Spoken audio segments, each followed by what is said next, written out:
What's an addiction that people often overlook? Shopping.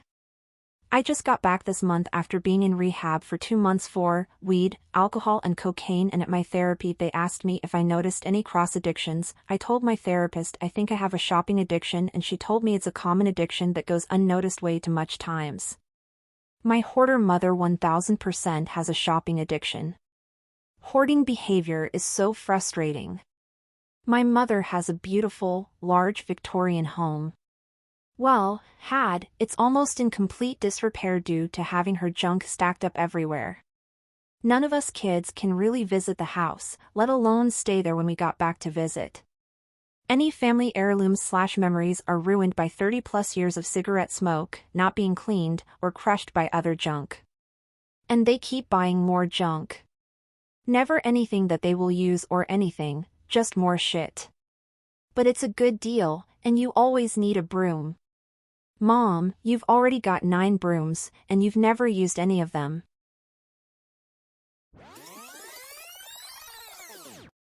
News addiction. People get addicted to the dopamine hit from getting outraged, so a lot of news outlets realize they just need to keep the dopamine flowing. It's actually neurologically a very similar addiction to gambling.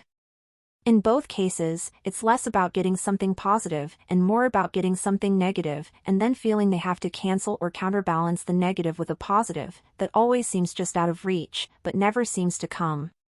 So they dig themselves a hole of negativity. Fascinating. The gambler's fallacy applied to scrolling instead of lever pulling. I can see it. That's really interesting. Do you happen to have a link to a study or something? I'd like to read more.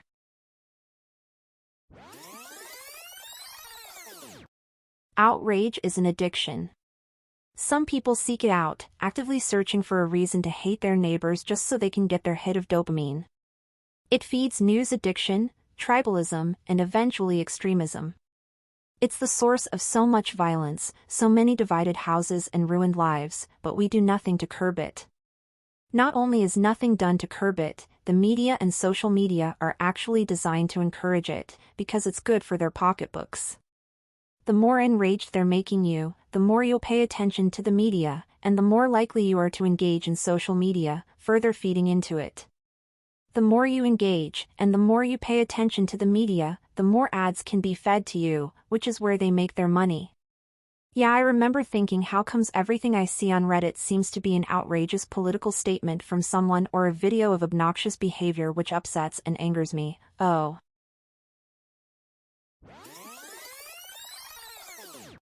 When my depression is bad, I'd say sleep. It's a free, safe way to escape, but it ultimately feeds the depression, becoming a bad cycle. It doesn't sound that bad, but it's consuming. Edit, some people are confused, so I'll clarify. It's not because of lack of rest. It's not the sleep itself, it's the dreaming, aka escape. A different reality that feels very real and isn't this one. Maybe I'm just not explaining it right, but yeah. Thank you for saying this. I was labeled as a typical lazy teenager, and it wasn't until I was in my final year of uni that a friend asked if I was okay and explained oversleeping as a symptom of mental health issues. The truth was I was so miserable I just didn't want to be conscious and experience it.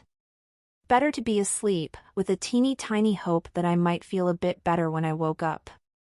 I had virtually no awareness of mental health issues at the time and therefore had no vocabulary to articulate how I felt. I feel sad for that lost time, but at least I can recognize it now for what it was.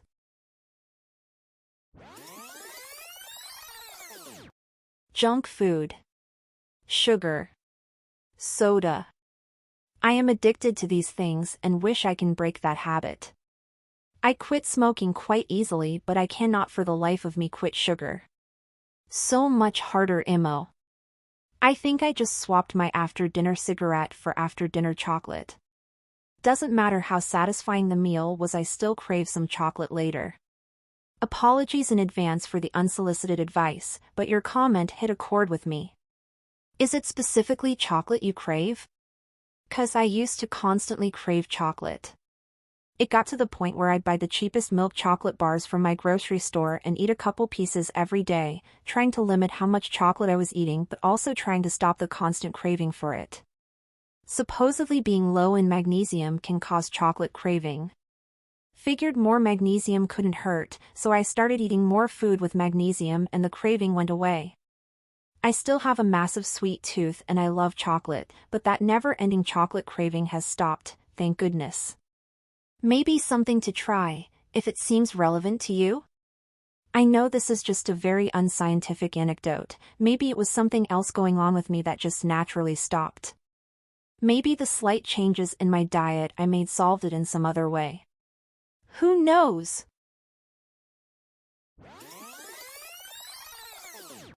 Work addiction. Most people will say they dislike working extra, but the responsibility you feel towards your coworkers and the purpose work gives your life can make you work more than you should.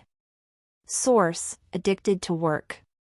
I worked for one manager who literally had an addiction to work so bad it was ruining her life. She was a recovering drug addict and I guess staying busy helped her cope, but she just traded one addiction for another. We worked for a corporate retail chain and she would be the first one there and the last one to leave every day, and never scheduled herself a day off. She would clock herself out when she hit her 40 hours to avoid getting flack from her management, but she was easily working 110+ hours a week, and more than half of that was unpaid.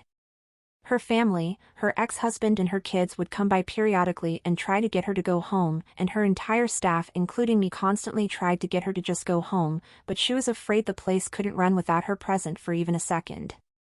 It was really sad because we could all see her obsession with being there was destroying her mentally and physically, as her sleep had to have been horrendously impacted since she was there 15 to 16 hours a day.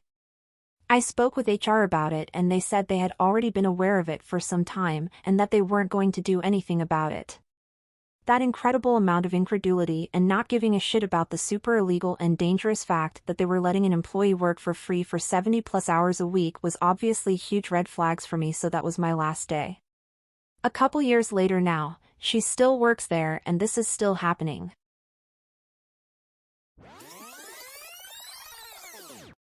Social media addiction. Including Reddit. Source: Reddit addict. Yup. I spend way too much time on this stupid app. I tell myself I'm learning new stuff every day. Then my wife asks me to tell her something new and interesting I found on Reddit, and I can't think of a single thing.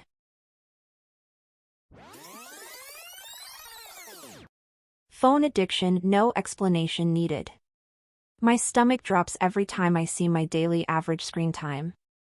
It's hard to realize how much time you spend scrolling until you actually see the numbers. That's why I turned screen time off. I don't need that type of negativity in my life, LMAO. Also, looking at it as 10 seconds of screen time that would be better spent elsewhere. LMAO, love that.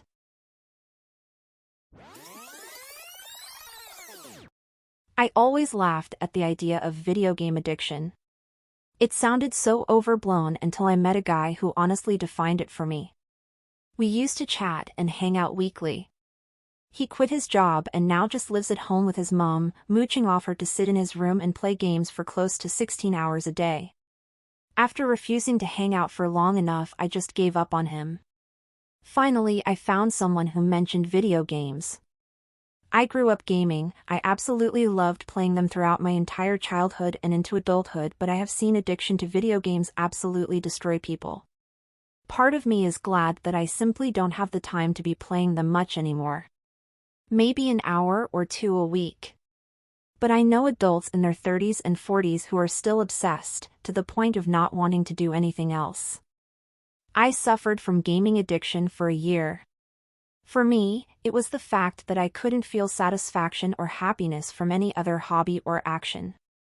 Beating hard games and challenge runs were the only things that provided me dopamine. I still play games, especially tough ones, but I limit myself to about 2 hours a night. I can't imagine an hour a week. I'd probably go nuts with that little gaming time.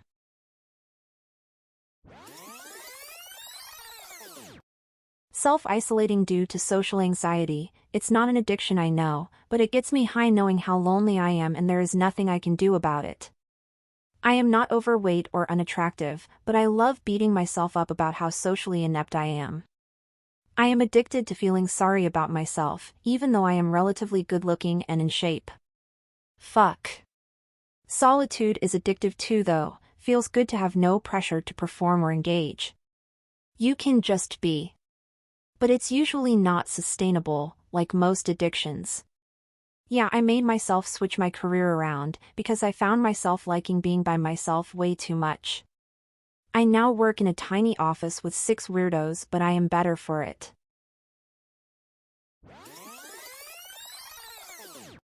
Caffeine. When I went to boot camp, I was worried about not being able to smoke cigarettes, was an avid smoker back then. Never even thought about caffeine.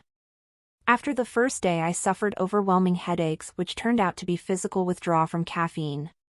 Not smoking didn't even bother me. Weird.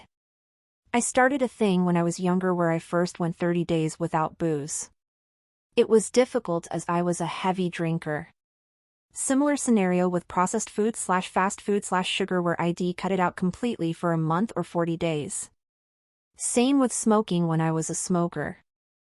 I'd do stuff like that once or twice a year. I don't anymore since it's normal for me to go a month or 2 without any of that stuff since I have zero craving now. Going 30 days without caffeine was so much harder for me at first than all of those things. I don't even need a lot. Day 2 or 3 I'd give my left ball for 1 sip of coffee. It's definitely the most addictive for me but luckily the least destructive. I started drinking my coffee black a year ago and went from a pot a day to maybe 1 cup tops. Still sucks when I cut it out once a year for a month.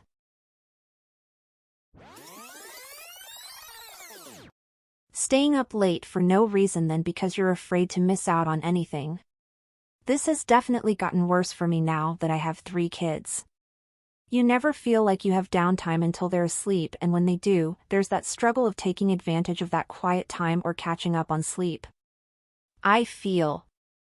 Also feel.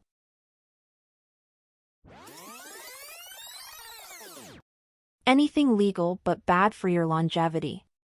Alcohol, sugar, and sugar derivatives. People really overlook the detrimental effects of sugar.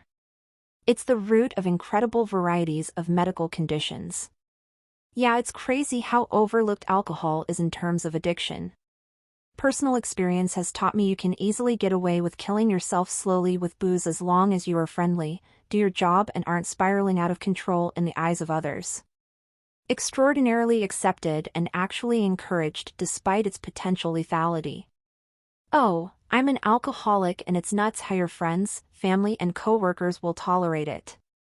To be fair, there's not much they can do since I'd absolutely choose the booze over them before I sobered up. But still, considering how much we regulate things in the modern world, it's insane that I can just walk down the street and casually buy enough booze to kill a horse. The worst I ever got in 15 years of heavy drinking was wow, someone had a bad day as a response to my over-the-top purchases.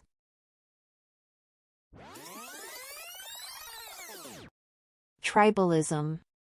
People become indoctrinated and too engrossed to realize it.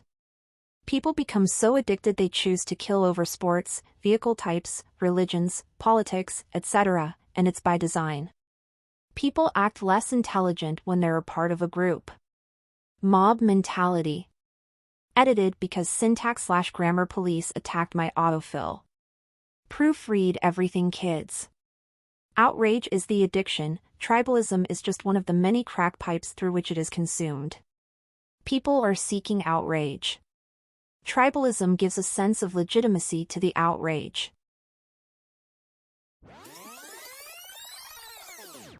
Gym addiction. It's the only thing keeping me sane these days. Started 'cause I wanted to gain muscles, now the thought of taking a prolonged rest is quite dreadful. The rest part is so true. It's so difficult to let yourself rest, even if it's just for a week. Interestingly, sometimes you end up coming out of the rest week stronger than if you'd kept lifting through it, too. This is something I learned while I was a soldier. I struggled at first with my PT tests, so I worked out all the time.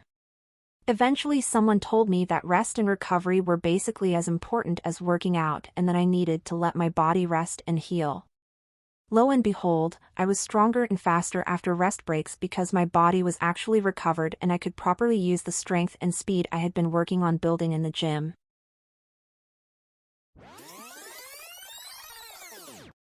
Please like and subscribe for more daily content.